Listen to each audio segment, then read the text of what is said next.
대구 경북에서는 사상 처음으로 대구 수성구 의회의장에 민주당 소속 김희섭 의원이 선출돼 많은 변화를 예고하고 있습니다. 성소수자 축제인 퀴어 문화축제 조직위는 일부 종교 세력이 축제를 조직적으로 방해했다며 이들을 고소해 법정 다툼으로 이어졌습니다. 경찰이 부동산을 시가의 2배 넘는 값에 사고 판 선산 농협에 대해 세금 탈루 가능성이 있다며 서류를 압수해 조사하고 있습니다. 경기 불황 탓에 올여름 휴가비를 주는 대구의 기업 수가 지난해보다 10% 가까이 줄어든 것으로 나타났습니다. 여러분 안녕하십니까? 계속해서 대구 경북 소식입니다. 올해 양성평등주간 표어가 평등을 일상으로입니다. 우리가 살아가는 일상을 보면 무심코 쓰는 말이나 표현뿐만 아니라 생활을 둘러싼 크고 작은 정책과 시설에도 차별적인 요소가 적지 않습니다. 성별 영향 분석 평가 같은 제도를 통해 차츰 나아지고 있지만 양성평등에 관한 관심과 참여가 필요합니다. 김은혜 기자입니다. 사회적 환경이 안 되면서 여자만 출산을 강요하는 거잖아요. 그러니까 그 말은 진짜 바뀌어야 되는 것 같아요. 그게 여자가 피해자든 가해자든 무조건 그 여자를 그 신문 헤드라인이나 그런데 딱 제목으로 세우는 게 약간 그렇다고 느껴져요.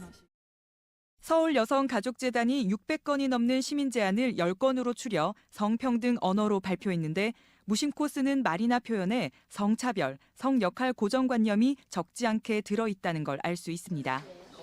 말이나 표현뿐만 아니라 일상생활을 둘러싼 각종 제도나 시설도 마찬가지입니다. 한 지자체 참전 유공자 지원 조례를 보면 대상을 참전 유공자와 미망인으로 규정했습니다.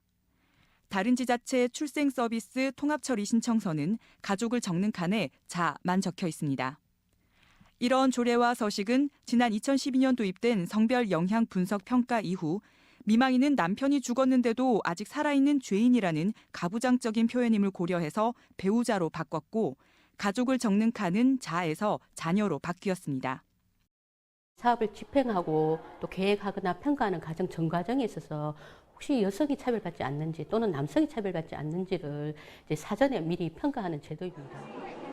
예전에 성인 남성 평균 키를 고려해 설치됐던 지하철 손잡이는 성별 나이별 차이를 고려해 다양한 높이로 바뀌었습니다. 여성 군인에 한정됐던 육아휴직도 남성 군인도 동등하게 적용받도록 군인사법이 바뀌었는데 성별 영향 분석 평가를 통해 나온 개선 의견을 반영했기 때문입니다. 법적인 부분이나 제도적으로 그런 정책을 만드는 것이 성평등을 이끄는 데 굉장히 중요한 역할을 하기는 합니다. 하지만 의식의 변화를 이끌어주는 젠더 감수성을 높일 필요가 있고요. 특히 그런 면에서 남성들의 참여가 반드시 필요하다고 생각합니다. 사회 전반에 걸쳐 차별적인 문화나 제도가 차츰 개선되고 있기는 하지만 양성평등 문화를 만들고 정착시키기 위해서는 사람들의 관심과 참여가 더 필요합니다. MBC 뉴스 김은혜입니다. 지난달 23일 열린 대구 퀴어 문화축제가 이 고소 사태로 번지는 등 다시 말썽입니다. 일부 단체의 방해로 핵심 행사인 거리 행진을 할 수 없었다는 건데요. 윤영균 기자가 보도합니다.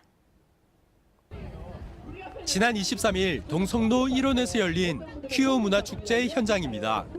반대 문구가 적힌 피켓을 든 사람들이 축제 참가자를 둘러싸고 일부는 참가자들의 사진을 찍기도 합니다. 이 축제의 핵심인 거리 행진을 하기 위해 행진차 석 대를 준비했지만 결국 무산됐습니다. 숨김, 삭제받았던 사람들의 존재를 드러내고 우리가 함께 이 사회에서 평등하게 지금 자리에 존재하고 있고 살아가야 한다 이런 이야기를 좀 드러내는 중요한 퍼포먼스, 중요한 행사라고 생각하는데 사실은 엄청 그 사방에 앉으시고 축제 전 대구 기독교 총연합회가 각 교회에 보낸 공식 공문입니다. 퀴어 축제 반대 행사에 교회 교인들을 참여하도록 협조해달라고 적혀 있습니다. 축제 현장을 포위해 행진을 막도록 지도의 위치까지 표시했습니다. 퀴어 축제 조직위원회는 집회의 자유를 침해했다며 이들을 검찰에 고소하기로 했습니다. 축제 당시 경찰의 소극적인 대응도 도마 위에 올랐습니다. 축제 진행과 행진을 할 수 있도록 경찰에 여러 차례 협조를 요청했지만 무시당했다는 겁니다. 무엇보다 시위 행진에 있어서 행진을 가로막던 연좌를 했던 기독교 단체에 대한 적절한 대응을 하지 않았기 때문에 기본적으로 집회 시위 자유를 훼손당했기 때문에 조직위는 집회의 자유를 보장해야 할 경찰이 의무를 지키지 않았다며 국가인권위에 진정을 제기했습니다. MBC 뉴스 윤영균입니다. 네, 지방선거가 끝나고 지방의회마다 이 원 구성을 하고 있는데 대구 경북에서는 이전에 보지 못한 일들이 벌어지고 있습니다. 그중에서도 가장 눈에 띄는 거라면 민주당 의원이 의회 의장 자리를 맡게 됐다는 겁니다. 민주당 소속으로 처음 의장이 된 대구 수성구의회 김희섭 의장을 만나보겠습니다. 안녕하십니까? 네, 안녕하십니까. 반갑습니다. 네, 대구 수성구 의회를 보면요, 대구 경북에서 유일하게 민주당 의원이 다수당이 된 의회가 됐고요. 그리고 예, 어제 말씀하신 또 이게 의장이 되셨지 않습니까? 예. 뭐 유일한 의장인데요. 이 국민들의 어떤 뜻이 이렇게 반영됐다고 보십니까? 예. 저희 수성구 주민들이 이제는 변화된 선택을 하신 것 같습니다. 여태까지는 하나의 당만 선택을 하시다가 이제 저희 더불어민주당에게도 기회를 주신 것 같습니다. 네. 하지만 저희들이 또 어깨가 무겁기도 합니다. 열심히 해서 우리 주민들의 뜻에 어긋나지 않게 하겠습니다. 그리고 또 이러한 결과들은 지난번 7대에서 자유한국당이 약간 부족하고 실수한 점이 있었다고 봅니다. 또 이번 선거에서 저희 후보들이 자신감과 능력을 가지고 열심히 했다고 봅니다. 또한 외부적 조건으로는 문재인 대통령과 특히 김부겸 장관의 효과가 있었다고 봅니다. 네. 무엇보다도 우리 주민들의 도움에 감사를 드립니다. 네. 이제 부의장은 자유한국당 의원이 됐고 이제 상임위원장 3자리 그리고 운영위원장 1자리를 민주당, 한국당 2자리씩 나누어 갖게 됐는데요. 의회는 민주당과 한국당만 있는 게 아니지 않습니까? 이제 예. 정의당도 있는데 다른 당과의 관계 설정은 어떻게 해서 의회를 이끌어 나가실 계획이십니까? 예, 20명의 의원 중에 정의당이 의원이 1명이 있습니다. 네. 예, 저희들이 선거 끝난 이후에 제가 접촉도 하고 했습니다. 하지만 뭐 충분한 소통은 못 이루어져서 다시 아쉬운 점이 있지만 앞으로 의회를 운영하면서 정의당 의원과도 함께 네. 소통하고 협치를 하겠습니다. 특히 자유한국당 의원들과는 3대3의 비율로 나누자고 우리가 통 크게 양보한 것은 지난 7대 의회에서는 13명의 자유한국당 구의원들이 전체 6석을 다 가져갔습니다. 네. 그때 너무 마음이 아파서 이번에는 이 결과를 보자마자 저희들이 통 크게 양보도 하고 협치를 통해서 네. 수성구 의회를 한번 제대로 꾸려나가 볼 마음을 먹었습니다. 네. 네, 한 번뿐입니다만 정의당 의원과의 소통도 기대를 하도록 하고요. 예, 꼭 그렇게 하겠습니다. 예. 우리 지역 현안 관련해서 하나 여쭤보겠습니다. 선거 기간 동안 보면 민주당에서는 그 2군 사령부를 포함한 군부대 이전을 공약으로 내세웠지 않습니까? 예. 그런데 수성구청장으로 당선되신 김대건 수성구청장의 경우 뭐 한국당 소속입니다만 그러한 공약들이 굉장히 비현실적이다 이렇게 얘기를 했는데 이런 부분에 대해서 의장께서는 어떤 생각을 가지고 있고 또 어떤 추진 방향이 필요하다고 보십니까? 물론 이제 비용이 많이 들고 이제 어마어마한 시설이니까 현실성이 뭐 다소 떨어질 수는 있습니다. 그러나 현실성이 떨어진다고 해서 우리 대구의 발전과 수성구의 발전을 포기할 수는 없습니다. 그래서 2군 사령부, 5군 수지사, 방공 포병학교 이 3개의 시설을 옮겨야 된다고 봅니다. 하지만 이건 우리 지방자치단체 힘만으로는 되지 않으니까 네. 중앙정부와 적극 협조하겠습니다. 협조해서 옮기도록 노력을 해보고 또한 그러한 부분이 이야기가 나왔으니까 동촌에 있는 그 우리 K2 공항도 옮겨야 된다고 네. 봅니다. 하지만 민간공항을 살려서 대구의 미래를 보장해야 된다고 생각을 합니다. 예. 네. 이 수성구의회가 민주당이 다수당이 되면서 이전과는 다를 것이다. 뭐 이런 기대를 받고 있는데요. 의정 활동 2년 임기를 포함해서 앞으로의 4년 동안 어떤 의정 활동을 계획하고 계신가요? 예. 원래 물은 배를 띄우기도 하지만 배를 뒤집기도 합니다. 이런 엄중한 현실을 저희 민주당 구의원들은 잘 알고 있습니다. 그래서 보통 구의원들이나 이런 분들이 갑질을 많이 합니다. 절대로 갑질 없는 선출직 공직자를 우리가 만들어 보겠습니다. 또한 공부하고 연구하고 하는 의원회를 많이 만들겠습니다. 또한 우리 의회 차원에서 물심양면으로 도우겠습니다. 그래서 주민들이 수성구 의회 구의원들을 보면은 행복을 느낄 수 있는 그런 수성구 구의회를 만들어 보겠습니다. 예. 네, 앞으로 의정 활동도 기대하려고요. 예. 오늘은 여기까지 듣도록 하겠습니다. 네, 고맙습니다. 예, 감사합니다. 네, 다음 소식 전해드리겠습니다. 지난 6.13 지방선거는 격렬하게 치러졌던 만큼 지역에 따라 민심도 많이 갈라졌다는 평을 듣습니다. 그래서 당선된 단체장들은 낙선자들의 공약까지 새 시정 방향에 포함시키는 등 지역 화합을 위한 움직임을 구체화하고 있습니다. 홍석준 기자입니다. 이달 초 문경의 유림단체가 지역 화합을 촉구하는 호소문을 발표했습니다. 시장 선거에서 비롯된 반목과 비방전이 선거 이후에도 계속되면서 지역 갈등이 위험 수위를 넘었다고 본 겁니다. 성숙한 시민의 미래를 향해 힘찬 발전을 이루기 위해서 우리 유림단체 협의회 회장들은 호소문을 발표하게 되었습니다.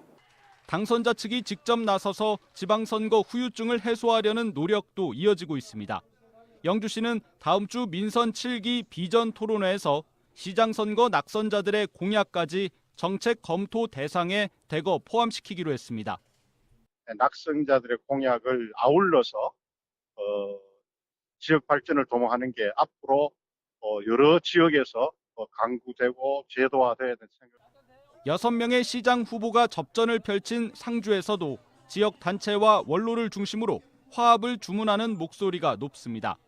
황천모 상주시장은 경쟁 후보들의 공약을 면밀히 검토하고 선거 과정의 불신을 해소하는 데도 적극 나서겠다고 밝혔습니다.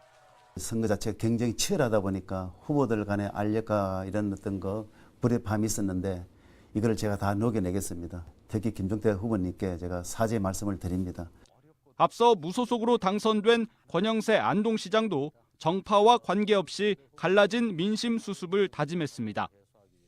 우리 안동 시민들의 저력을 믿기 때문에 조만간 이런 흐트러진 분위기가 일신되고 한마음이 될 것으로.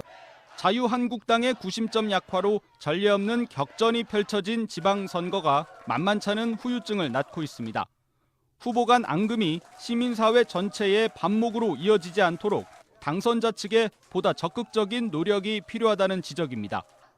MBC 뉴스 홍석준입니다. 탈핵 시대를 맞아 차세대 원전 산업의 핵심인 원전 해체 연구소 유치를 위한 지자체 간 경쟁이 더욱 치열해지고 있습니다.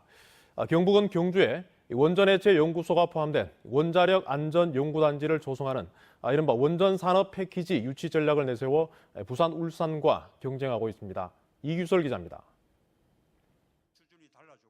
지자체 간 원전 해체 연구소 유치 경쟁은 지난해 문재인 대통령의 연설로 촉발됐습니다. 원전 해체 기술력 확보를 위해 동남권 지역에 관련 연구소를 설립하고 적극 지원하겠습니다. 연설의 핵심 키워드인 동남권 지역에 대한 해석을 두고 경북은 월성원전과 한수원 본사, 방패장에 있는 동경주가 유력하다고 생각하고 있고 부산은 해체 대상 원전인 고리 1호기가 위치한 기장에, 울산은 원전 해체 기술 연구기관과 인접해 있는 울주군 일대에 원전 해체 연구소가 들어와야 한다고 생각하고 있습니다. 경북은 치열한 유치 경쟁에서 승리하기 위해 경주에 원전 해체 연구소가 포함된 1조 원 규모의 원자력 안전 연구단지를 조성하는 이른바 원전 산업 패키지 유치 전략을 내세워 원전 해체 연구소 유치에 나섰습니다. 이 세 개를 경주의 원자력 안전 연구단지에 포진시켜서 국내 원전 산업의 중심지로 메카로 거듭나고자 합니다. 하지만 원전 해체 연구소 유치에 따른 경제적 파급 효과가 실제보다 터무니없이 과장되어 있다는 분석도 있습니다. 또 사용 후 핵폐기물 처분과 연계된 연구나 저장 시설이 포함될 경우 해당 지역의 반발과 사회적 파장을 불러일으킬 수 있어 신중한 접근이 필요하다는 지적도 제기됩니다. 정부에서 탈핵 에너지 전환을 선언한 만큼 순수하게 원전 해체를 위한 연구소를 하는 것은 괜찮죠. 하지만 제2원자력연구원처럼 고준의 핵폐기물을 반입해서 연구하는 시설을 우리 지역에 해서는 안 됩니다. 원전 해체 연구소 유치는 차세대 원전 산업의 주도권과 직결되지만 철저한 경제성 분석과 함께 안전성에 대한 고민도 함께 이뤄져야 한다는 지적입니다. MBC 뉴스 이규설입니다. 경북지방경찰청은 선산농협으로부터 대지 매입 서류와 컴퓨터 하드디스크 등을 압수해 모 부동산 업체로부터 시가의 2배가 넘는 값에 땅을 사들인 의혹을 수사하고 있습니다. 경찰에 따르면 이 부동산 업체는 지난해 12월 18일 땅 주인으로부터 선산읍 동부리 내필지 5,600제곱미터를 20억 원에 사들인 뒤 하루 뒤인 19일 선산농협에 44억 원에 되팔았습니다. 경찰은 이 과정에서 선산농협이 세금을 탈루했을 가능성이 있는 것으로 보고 수사하고 있습니다. 대구 경영자 총협회가 회원사 130개를 조사했더니 올해 여름 휴가비를 주는 기업은 55%로 지난해 64.3%보다 9.3%포인트 줄었고 평균 휴가비는 53만 6천 원으로 지난해보다 12,000원이 적습니다. 인건비가 오르면서 기업이 휴가비를 줄였고 경기 불황 탓도 있다고 경영자 총협회는 분석했습니다. 휴가 일수는 사흘이 41.7%로 가장 많고 닷새와 나흘 순이었습니다. 장세용 구미시장이 대구 취수원 구미 이전과 관련해 대구와 경북 구미 시민이 합의한다면 그 길로 가지 않겠나라는 입장을 밝혔습니다. 장 시장은 오늘 경북도청에서 이철우 경북도지사와 만나 취수원 이전은 특별히 어느 도시를 위해 누가 희생돼야 한다는 식은 안 된다며 국가와 경북 발전에서 낙동강이 차지하는 정확한 위치를 부여해놓고 공평하게 논의해야 한다고 밝혔습니다.